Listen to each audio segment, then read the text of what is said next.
السلام عليكم ورحمة الله وبركاته. هذه يا جماعة وصفة إن دليت عليها بعد معاناة شديدة بالكحة مع بنتي. أصابتها مرتين ورا بعض نزلة شعبية وكحة شديدة جدا، فكنت مشتركة في جروب والحمد لله الله دلني على هاي الطريقة، نزلوها ناس فاعلين خير، وأنا حابة أفصلكم إياها بفيديو علشان الكل يستفيد بهالشتاء.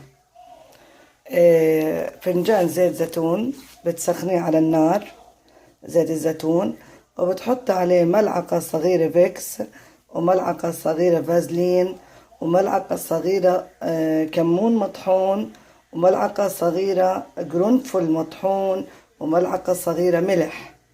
لما يسخن الزيت بتحطيهم عليه، بتحركيهم مظبوط، بتجانسوا، بعدين بتحطيهم في مرطبان ولا في تبروير بهذا الشكل، بيطلع لك هذا اللون وهذا الشكل. شايفين يا اخواتي؟ زي الفازلين بس يبرد، لكن وهو سخن بيكون سائل. وادهني في ارجل الطفل او الطفلة، حتى لو كان شخص كبير ادهني اجريه ولبسيه جرابات وخليه ينام هذيك الليلة.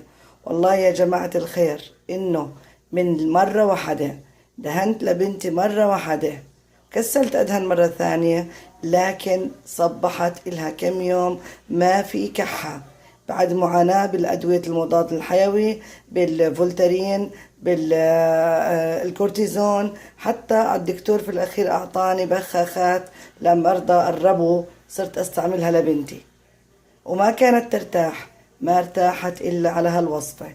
كريم من عمل إيدك، من الموجودات عندك كله في البيت، وبتدهني بأرجل الطفل من تحت، ولبسي الجبات قبل ما ينام.